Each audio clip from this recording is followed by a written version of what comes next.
management practices which we have discussed briefly already. One is zero-based manning. So zero-based manning basically need to is a concept where you need to realign your rethink your manning from the minimum level of operations. We know we're gonna be operating with 10 rooms. So do we need two receptionists? Do we need a GRO separately? Can we survive with one receptionist who is responsible for GRO function, who is responsible for as a duty manager as well? Do we need a receptionist separately? Do we in the F&B, do we need a separate server, receptionist, and the waiter or order taker separately? Can it be done by one person?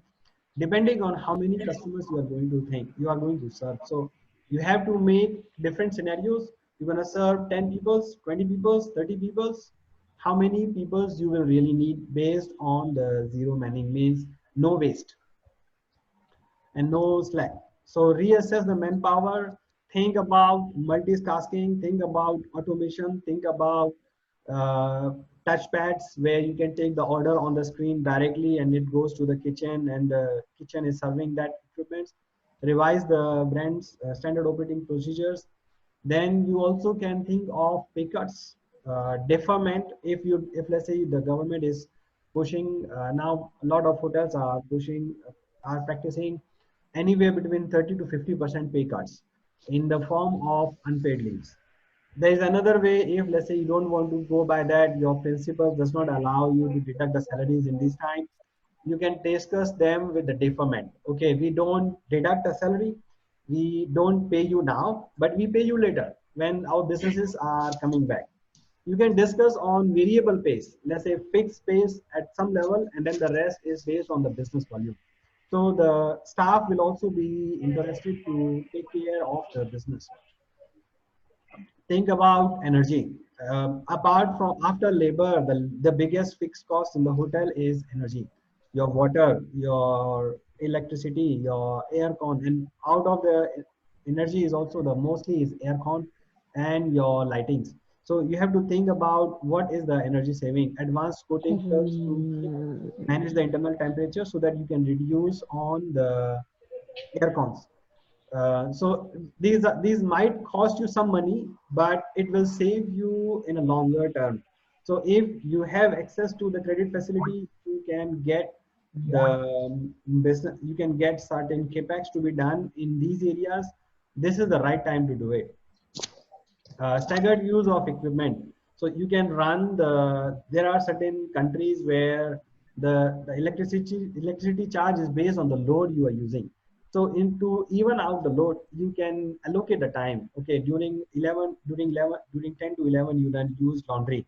11 to 12, you're going to use the kitchen.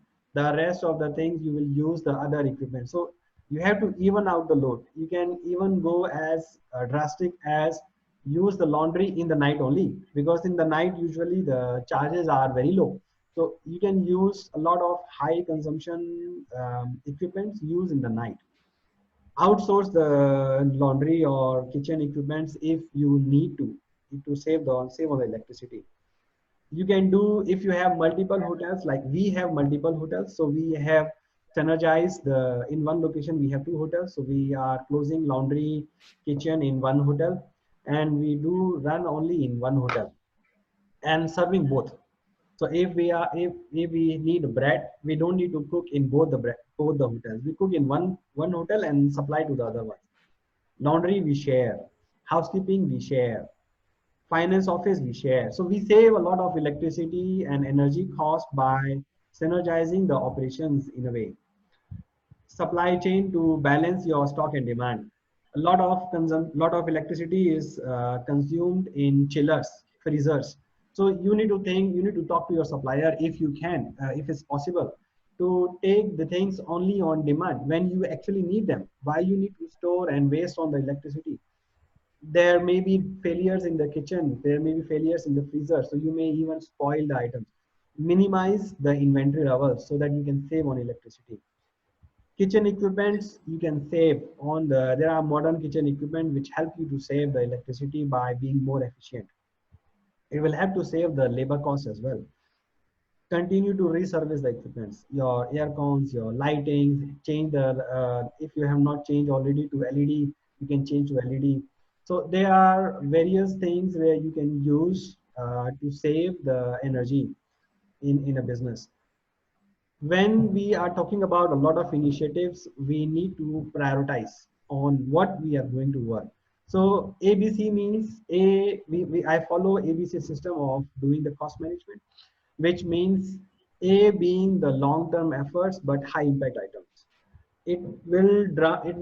These are the strategic items, for example, energy saving initiatives, for example, manning planning. Those items will have a highest impact but take longer time to implement. Labor cost, electricity, rentals. Then there are some low hanging fruits, but they are short term only. It won't give you the long-term savings. Outsourcing of certain processes, supplying the fixed contract people's negotiating with the fixed contract. I have negotiated with my AMC, with my software supplier, with my peoples in the in the businesses, Wi-Fi, electricity, equipment maintenance contract. So we have told them that we have less with business now. We are trying to save the cost, how much they can support. So you have to go and talk to your suppliers. Supplier won't come and give you the discount by yourself. Replacing the imported. Now supply chain is again impacted. So put as much as the reliance on localized food instead of import foods. Do the menu engineering, recipe engineering to adjust the food to sell only the high selling items. Reduce the menu so that your chef need to prepare less. You need less manpower to prepare variety of things. If you run full menu, you need entire kitchen team. But if you run only 25% of menu, you will need less team, right? So that's the way where you can think of things. Then there are low impact items like amenities, printing, stationery, traveling.